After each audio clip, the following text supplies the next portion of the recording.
Welcome to the Traders Show. This episode is brought to you by PaperStone. So hello traders, welcome back to another episode of the Traders Show.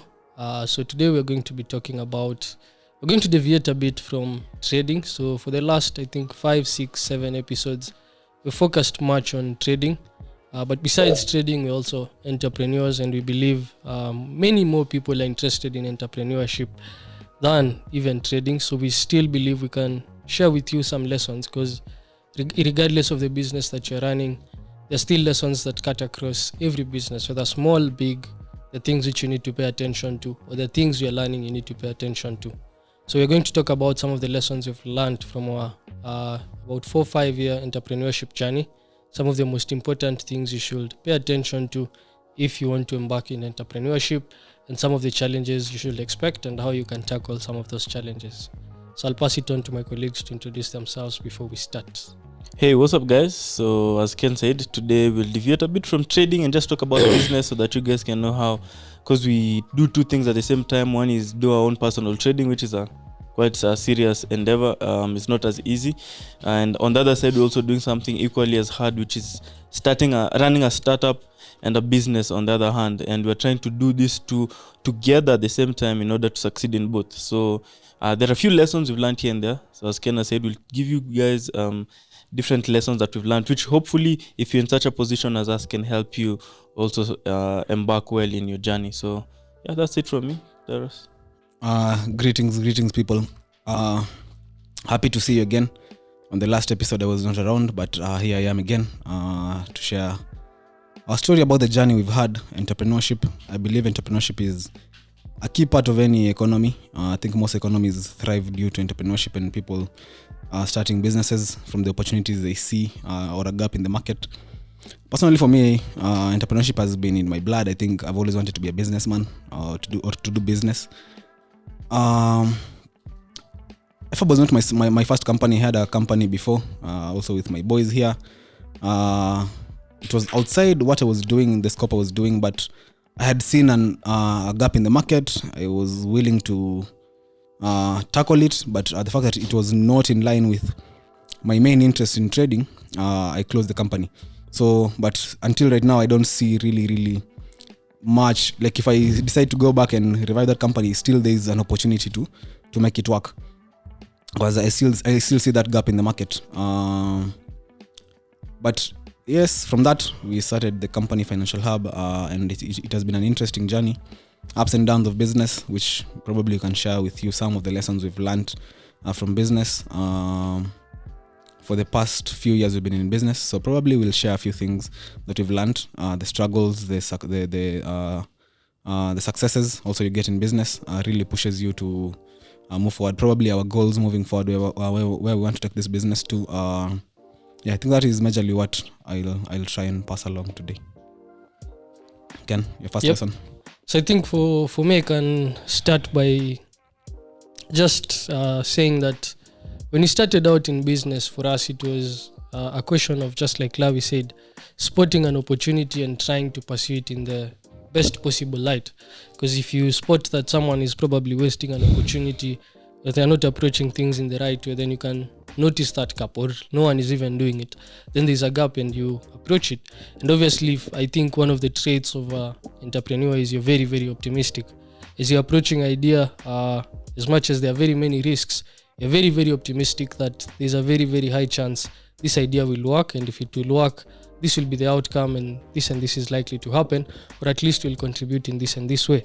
Now, one of the most important things I've learned over the last 3 or 4 years of trying to do that with Financial Hub, which is personally for me my first big business, or my first main company, which has structures and you're hiring and doing all these things, is it's not entrepreneurship it's a pathway of solving problems. Like, as much as your company is growing, as much as you're on track to do the right things, and as much as you're doing great, I can even say you're doing great, phenomenal, it is still problem solving. Like, growth and success does not mean an absence of problems. And I think it's very, very wrong for people to try and substitute an absence of problems with success or growth. it doesn't work in business. I think that's one of the biggest fallacies. Right now, I think I'm very, very ready to tackle problems all the way to the last point, because even if you look at the big companies like Amazon today is this week was down 21%. I'm sure Jeff Bezos is struggling to come up with reasons why he can maybe boost up their down earnings. 21% this week or year to date? I'm not sure. This week, yeah. This week alone, they're down 21. Yeah, after they release their earnings. Okay. So if you think about it, these people are trying to think the market is pricing in recession, lower earnings and such things, and it results in their stock going down. But they are trying to think of how they can boost their earnings even in that environment, right? The company is one of the biggest in the world, but they still have that challenge of how can we boost our earnings during certain environments. Take a company like Netflix, they still have that challenge. Take a company like Financial Hub, you still have some challenges which was trying to sort out. As much as people think or people see us grow, there's that growth that comes, but there's still problems that keep hitting you up. Okay, so if you're going into business, I do not expect you'll get to a point whereby you won't have problems. That one will never happen. Yeah. You'll always be having problems, and I think one of the most essential skill sets any entrepreneur can try and venture into is learn the art of problem solving. Try and adjust your mind into thinking about how you can solve problems, how you can think around problems, how you can be fast in seeing problems come, because that is a big skill set for a businessman and for an entrepreneur. So I think that's where I'd start. That's a very great point about the problems.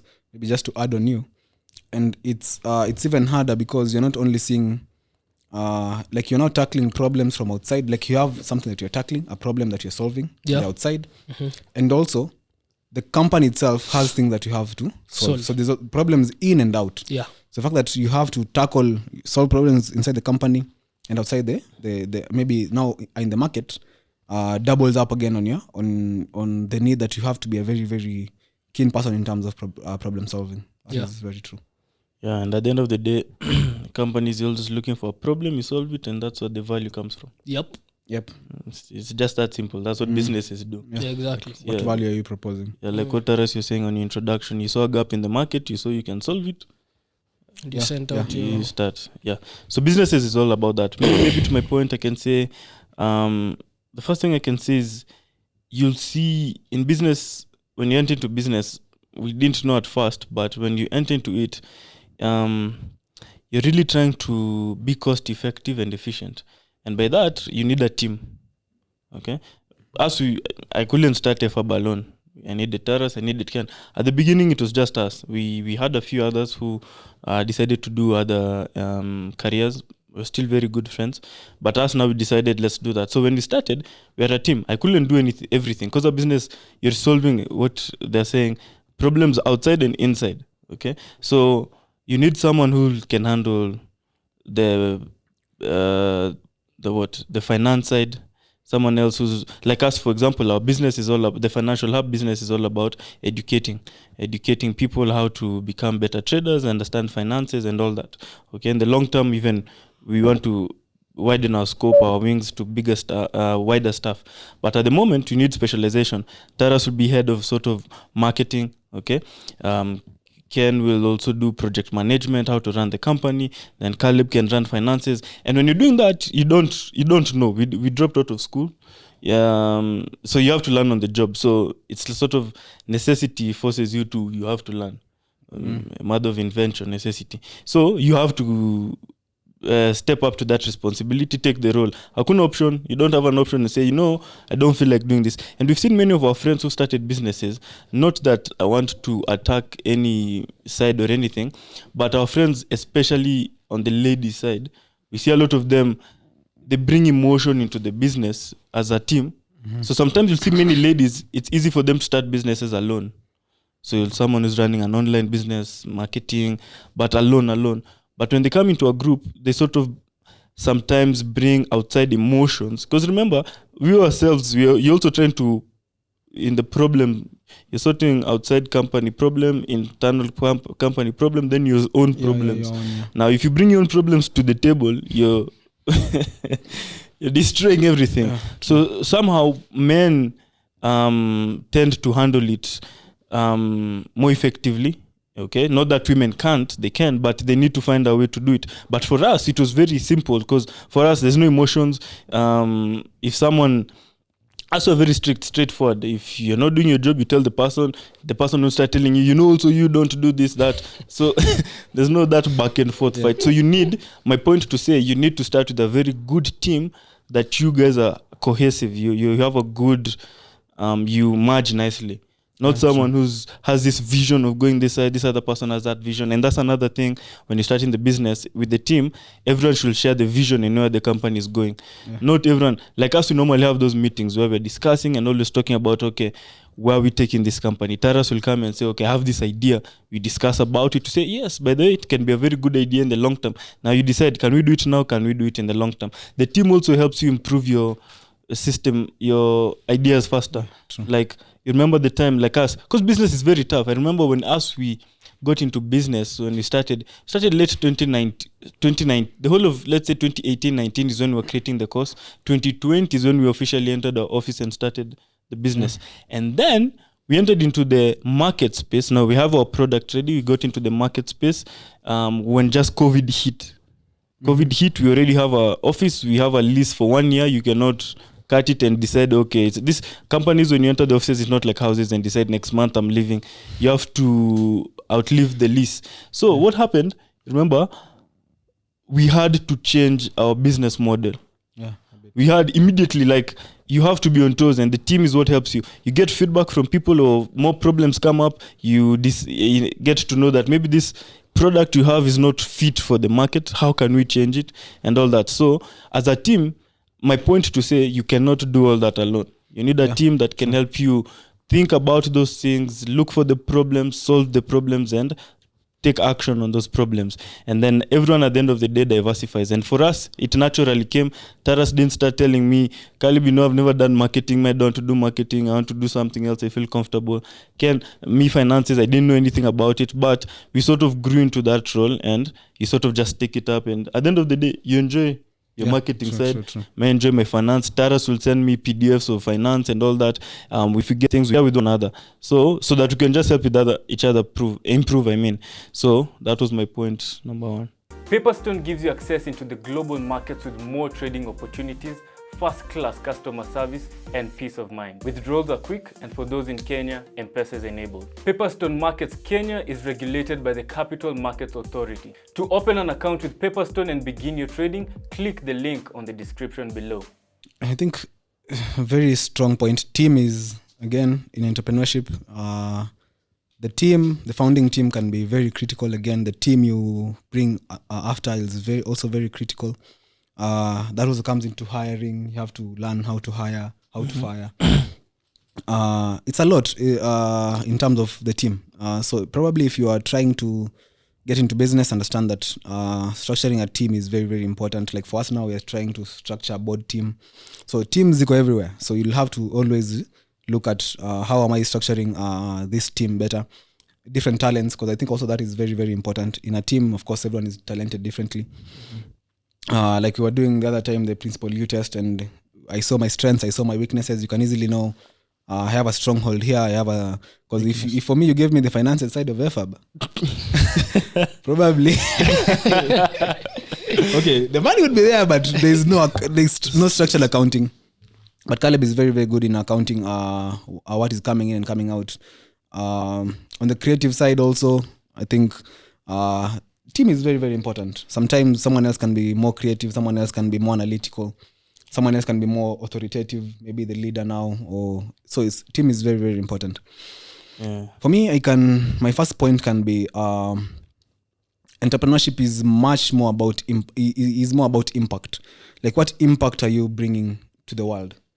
Like, what problem are you trying to solve, and now what impact will it cause? Yes. And I think that is now where, for us, we came into the business, because it came from demand from people trying to understand a specific niche in the financial markets, FOREX, which is actually so absurd that in 2022, currently in Africa, that thing is so new. Mm-hmm. Guys started trading stock markets in the US in the 1800s. I remember the story of Isaac Newton losing money in 1721. You see? South Sea bubble. Yeah. In the stock market, you see, But in Africa, apparently, it's a totally new thing, you see. So that was a big gap that I think we also in the market, we were in that industry. We saw that literally we struggled with the same. We didn't have anyone to try and... Before colonization, us, we didn't have such stuff. Companies. At the companies. Nothing, bro. We had nothing. Like we had things from the West. Yeah, all these things are from the West entirely. That is why I always say colonization has pros and cons. Exactly. Globalization was a very good pro for colonization. Like at least now we are globalized and we can do now things internationally. So the fact that there was a big gap in terms of a very important industry missing in a whole continent. If you look at the US has been made majorly by finance. If you look at JP Morgan, remember the story of the man who built America? JP Morgan was one of them. Yeah. And he was an aggressive investment banker and also a banker in the US. JP Morgan owned Titanic? Yes, imagine now. Yeah. So like in the US, things were a bit structured. Even in Kenya, I think, or in Africa, probably, even banking is still so new. Banking is the last 50 years. Yeah, maybe even 30. When was the first bank opened in Kenya? I'm not sure, but I'm sure after independence we couldn't have probably done after independence. Exactly. Maybe 50 years of banking. 60 there. Yeah, probably. A very new industry, so there are niches in the markets. Guys can't access loans. Probably that's why banking succeeded. And now in Africa, there is now this new thing, now investment banking. Banking maybe came, but there was no investment banking. I think for now we have very few investment bankers doing it. And also now, recently we now developed into getting now the FOREX license, whereby now you can partake in all global markets. Because Forex is not just currencies. People think it's just currencies, but when you come into Forex, you can trade literally anything in the markets. Basically, we are futures traders. That is what we should be calling ourselves. We are futures traders because you trade currencies. I trade indices. You trade BTCs. You trade. Sometimes I think Ken has some trades on the gold ETFs. So you're trading ETFs, like you're trading a lot of stuff. So Kenyan stocks, we have some. Yeah, we have some Kenyan stocks. So it's all about the moment you get into that into the Forex market, you can trade a lot. And now for us, I think the impact was very, very important to solve. A lot of people were trying to show us, okay, how can I learn Forex? And you realize, okay, this is a worthy thing to do. There's a market for it. You have the skills, you have you see the opportunity. Why not go for it? So we decided to basically come and now try and solve financial illiteracy. And that is what is one of our biggest impacts as we try to create Financial Hub. Basically, because the moment I think actually Forex opens up your mind into a lot of stuff. Yeah. You don't have to actually end up trading, but you will become very, very aware of many stuff. You come to understand how investment works. Which is very important. Which you come now again maybe to restructure about your thoughts on how returns work. Because people think returns in very absurd ways. I think we've talked about it. But the moment you realize, okay, when I learned Forex, I realized there's a consistent return maybe for many investment avenues. And they're not so absurd. The other day we were with our friend on real estate and he told us their return is purely 8 to 10% per annum. So if you come to understand like what is the average return rate for any form of investment with less risk, basically, you'll stop having so many or so much wild thoughts about making money. So you start realizing making money is about consistency. Again, more money makes more money. So you can't make more money with less money again. So you can't become a billionaire if you have $1,000. You see? So again, you come to realize, okay, in trading again, I need to have this amount of money. And I think the impact part of it, like the fact that we're trying to impact people to now realize, okay, this is how finances work. This is how the financial markets work. This is how you trade probably. This is how cryptos work. This is a scam. This is not a scam. Really, really makes sense to, not even money-wise, but I think it fulfills someone's heart. Personally, for me, when I teach Forex, I don't really do it like because you've paid me to teach you. Like it's all about, I'm passionate about helping you learn this skill. And it's very important for me, even outside finances, because for me, actually, I always say this, and I think it can be a very worthy goal for each of us as a nini. At a point, I think Financial Hub should become a charity. Like Yeah. this thing should just teach people for free. Yeah, the Yeah, academy yeah. should obviously become Yeah, charity. yeah. So it's all about what impact are you trying to give to the community, to people around you, to because I think if you find most young people talk about unemployment, and we could be in the same space if we couldn't try entrepreneurship. If we couldn't try trading, tungekuwa unemployed. Yeah. Probably ningekuwa nimemaliza engineering and I don't have a job, like many of our friends. Many. But the fact that you just chose to take a risk, start a business, start trading, even trading itself was our own business. Hiyo kwanza ni kampuni ingine kivyake. Yeah. Like that's a whole different business Company. now, you see. And you really learn a lot from trying to just give impact. Doesn't have to have so much in return, because for me I always think like even for the skill I'm trying to pass along to you, it's not worthy for the price we give. You see, the fact then that it's a rare opportunity. The market is so young. I remember for me and Ken starting out, we had to learn a lot from guys from the UK, guys from US. Like there was, and I think until this point, they still know so much trading. Let's say growth in trading, how it has been in the West. Like there's no, which investment bank is managing, let's say, $10 billion? None. In Kenya. Yeah. In Africa? 10, 20, 30, $40 billion. There is, by the way. Maybe There one or are these two firms. I'll check the names. The two guys are both billionaires in finance. African billionaires. African billionaires. Which country? South Africa. One is from South Africa, the other I think is from Egypt. They have an investment bank Yeah, as their core business. that's their core business. I was checking them out. I was actually to share with you guys that list. I'll share with you. But majority of people in Africa are from mining, manufacturing. Exactly, you see. Even like, technology, it's only Masiyiwa who was a billionaire there on that list. CEO. So there's Patrice. a space to Mining. impact finance. I'm saying Patrice What's Masiyo. up? Motepe is from Motepe. mining. Motepe. Oh, Meaning, Patrice. Okay, so yeah.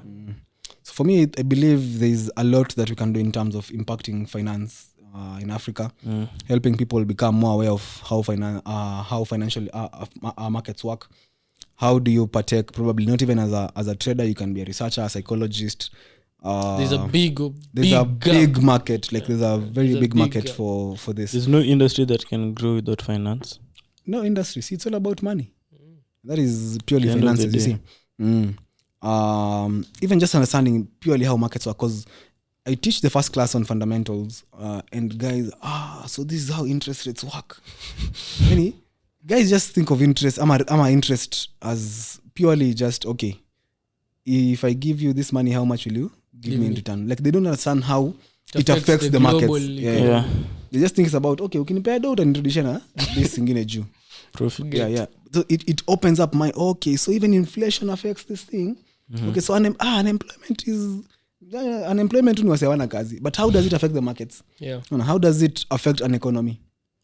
A lot of people are not so conversant about that, and I think it's great for a company to solve that problem, and I think that is why Financial Lab exists, and that is why we're here as entrepreneurs. True. Yep. So I think I'll combine my my second lesson, and I'll combine them in the form of one. A business cannot be built with someone who has a short-term thinking mentality. I don't think there is any business that can be sustained in the long run with a short-term mindset. You can't open a business today and you want it to feed you. There's a high chance the first 3 years you'll actually be feeding that business, and then it will start feeding you at some point. So if you're going into business, you can't say, I'm going into business, and the first sale I make, I want to put all that money in my pocket and go with it and do something. So if you're going into business, you've decided, like I remember when I was leaving school, the final times when my parents were trying to persuade me to still go back to school, I remember my dad asking me, so you're sure for the next 5 or 6 years this is what you want to do? And what he was basically trying to tell me was, you have to think very long. You see, unaenda kujaribu tu urudi. You have to commit to doing it and do it to the long-term horizon. And that's for how long? It's around 6 years. Actually, the 6 years are over. So if you're going into business, I find many people make that mistake of, I'm testing out this business. In 6 months, you're out of business. Clearly, if in 6 months you're out of business, either when you're starting, you had not planned well for how things will evolve, or the market you're approaching obviously didn't work out. I know there are many factors which could easily knock you out. So I'm not saying that you just necessarily didn't plan, but I think if you plan for the long term, you stand a better chance of still being in business 6 months, 1 year down the line. There's a high chance you won't just be knocked out of business, unlike someone who starts out without planning everything well. Okay. The second one I'd say is take risks. You're thinking long term, but you have to take some risks. There's no safety in business. Yep. That one you have to remember. You have to burn ships, and you have to keep on doing it. Like if you have to stop producing a product and start producing a new one, that's a risk you've taken. If you're going into a new market, that's a risk you've taken. If you're opening up a new office, that's a risk you've taken. So taking risks is always essential in business. It's taking the right risks and taking them in a calculated way. Okay? I think if you do those two things, you stand a better chance of still being in business. Because So in short, solving any problem is taking a risk. I'd say so. I'd argue so. Life is risky on its Life own. is risky in itself. Everything is Just living is risky. risky. So everything is a risk. Everything is a Even risk. employment, whatever you go for. What do you Everything think is Kwanza, safety? I want to give you a perfect definition of that. There's this perfect book which gives that explanation of employment versus a businessman. The book is Anti-Fragile by Nassim. Yeah, so there's a chapter called 2 Types of Profession. So he says, consider 2 brothers. One brother is a taxi driver. Even at least, I won't even use my own example. I use the excerpt from the book. So one brother is a taxi driver. So a taxi driver or an Uber driver basically gets used to a certain level of income, which fluctuates, okay? Like when COVID came, obviously it dipped, but when things started coming back up, it went up. Maybe when it's December, when people are partying more, it goes up. Maybe during the weekends, he'll make more money than Monday, right? But we can still average out how much money this person makes per month, right? Because if you make $50,000, as much as your spikes were different, we can still say you made $50,000 this year. And per month, you're making about $4,000, right? But then there's someone who has a stable income. He knows may make $3,000 consistently, right? So I have 3,000, 3,000, 3,000, 3,000. Yeah. Now, the Uber driver even tells the brother, you know, you're better than me. Your salary always comes in time. It always comes at the same level. Consistent. Consistent. But if this person is fired, what happens? His income goes from $3,000 to zero. So what this guy has is a black swan risk. Yani ana ile risk yako ya volatility. What if the taxi guy loses the taxi? Okay, that is a very good question. The taxi guy has already gotten used to fluctuations in income. Okay, so him, even if he loses whatever he has already gotten. He won't be confused like the guy who comes from $3,000 to zero. Okay, he has gotten used to that volatility of. It's like a trader. A trader ukiblow account unaendanga unatafuta ingine narudi business. Usemangi sasa wacha niachane na trading nianze vitu zingine. Just look for another trading account and you start the business. Yeah. The person who's working has hidden risks. It's not like you don't have risks.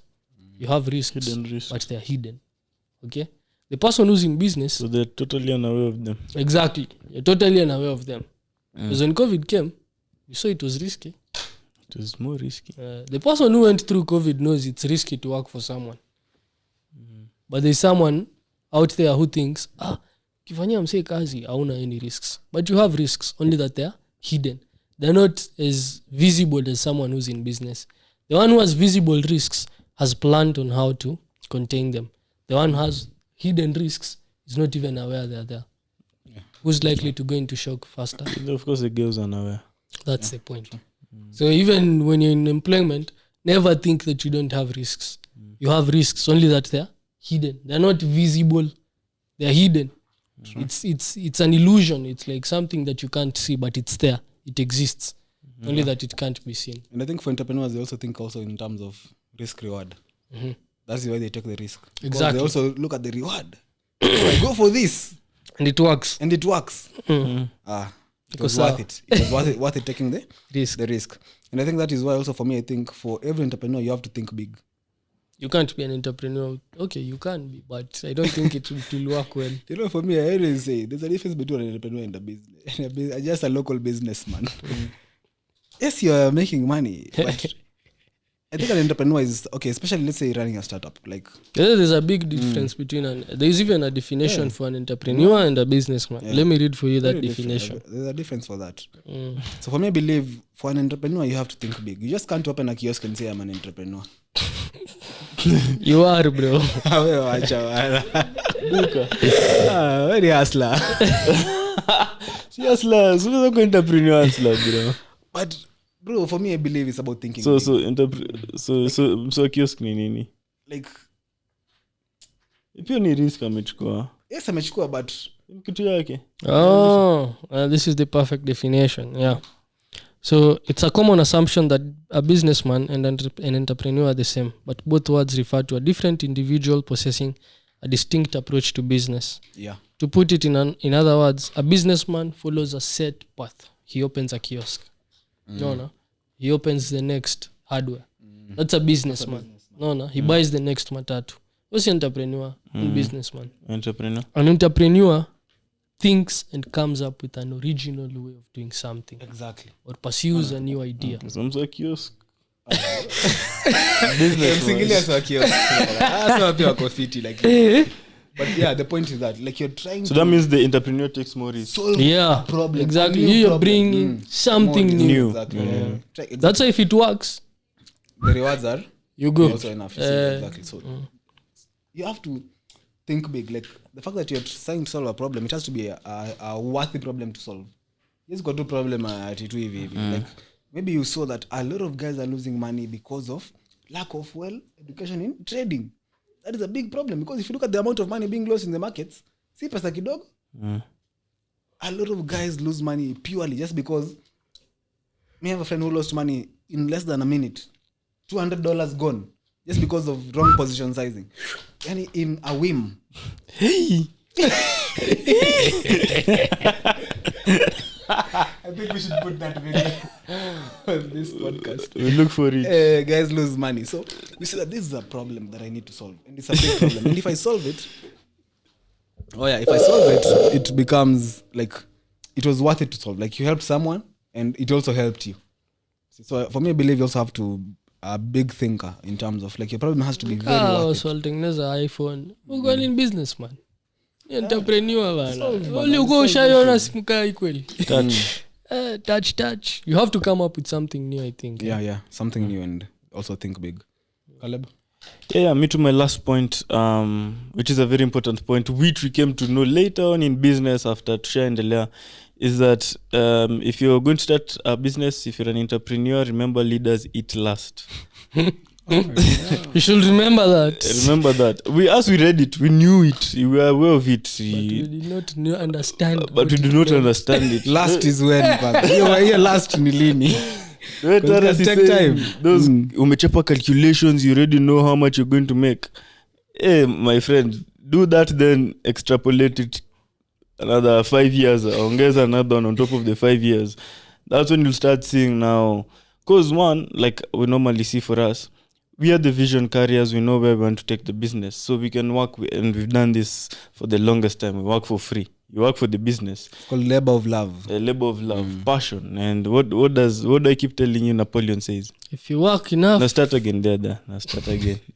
If you work long enough for free, sooner or later you'll be paid for more than you work for. Exactly. Yeah. So I don't know why I miss Shikangi your quote. Ken, I always tell Ken, remind me that quote for Napoleon. So Napoleon says that the more you work, and it's really underrated, the fact that people do that, but it pays in the long term. And what I mean by leaders eat last, as we didn't know, or rather we came and saw it practically later, is now when the company is growing, you have no option. You can't do everything. You'll have to employ people and put them on salary, pay them, and start giving them wages.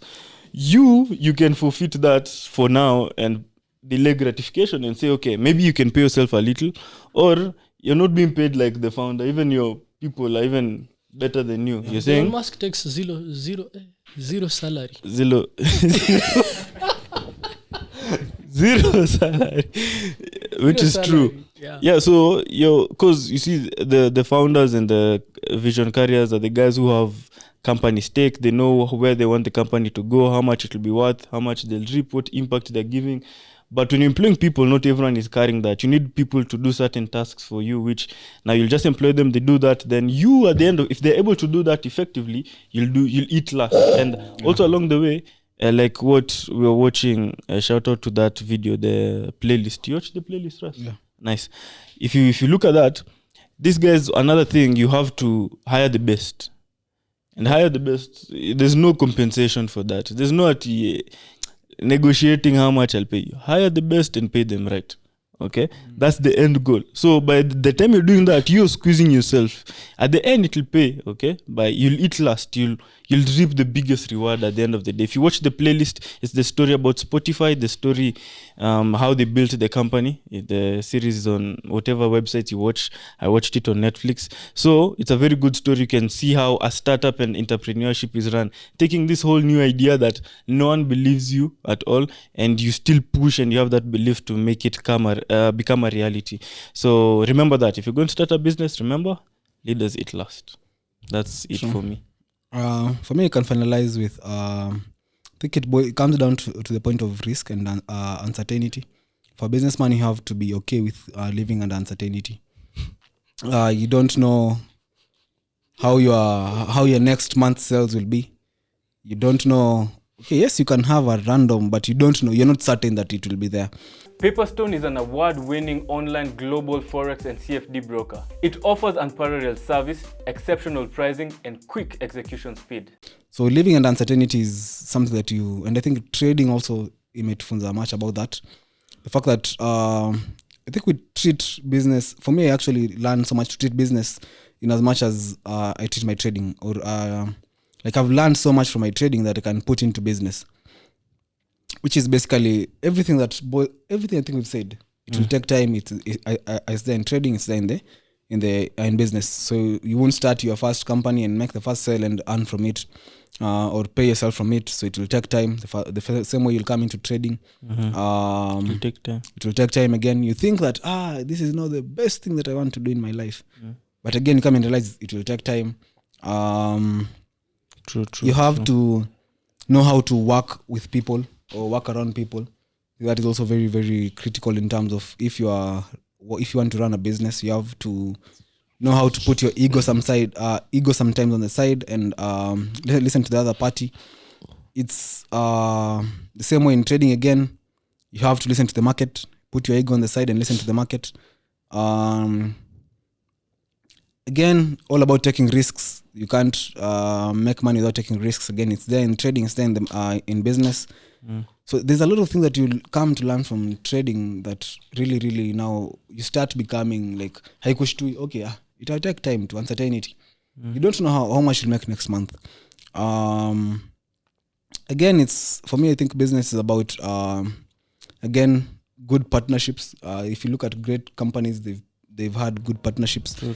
Probably with sportsmen. If you look maybe at a company like Nike, they are in partnerships with Kipchoge, in partnerships with Roro, like very great people. So partnerships again is very, very important in business. Like the same way for us, we've partnered with PaperStone, Gives very you good broker. Trust, authenticity, Yeah. and branding. So also partnerships again in business is very, very good in terms of exactly like authenticizing your brand.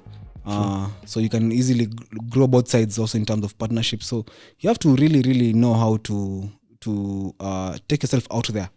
Again, in business, about just taking yourself out there. So think about something and don't stay in that house, don't stay in that office. Just go out there into the market. Try and do it. It will fail. Some businesses fail. If a business fails, it doesn't mean you're a work entrepreneur. A lot of great entrepreneurs, some of their first businesses failed terribly. They came up again. So it's about, again, in trading, if you blow an account, doesn't mean you're not going to make it in trading again. You lose money in trading, you come back again and still try to go for that goal that you had seen initially. So for me, it's all about, like, in business is very interesting. It's very, very similar to trading. I think that is why I'm very attached to it and willing to run this business. And of course, more business later, because our main goal again is to get into investment banking. That is also another business that we have to learn again. New ventures. You have to know how do I hire around this space. So it's all about, again, change. In business, there's a lot of change. So you'll always be tweaking things, changing products, changing prices, changing your team. So if you can't change, most likely also a business won't work for you. Yeah. So you have to be very, again, quick in terms of noticing when do I change things. So it's a lot. I think my mind can't say everything at once. It's just too much, but it's interesting. Business is interesting. For me, actually, I always say that trading and business, these have very interesting stuff. Like, you wake up in the morning very energetic to do it. I don't think I'd be energetic to work for someone the way I work for myself. Yeah. I don't think that. I think it's a very, and I thank Jah for it, that at least I get to work on what I love. Thank who again? Jah. On what I love. So it's very, very critical, like doing what you love. A lot of people are out here doing what they don't love. Yeah, true. Just because you want to get 100K at the end of the month.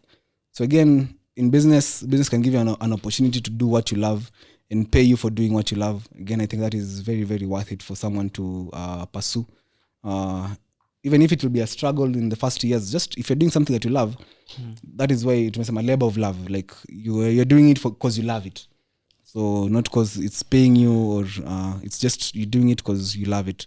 So again, I think passion in business is very, very important. You can't succeed in business if you don't have the passion. So you have to be passionate about the product, the business, the industry.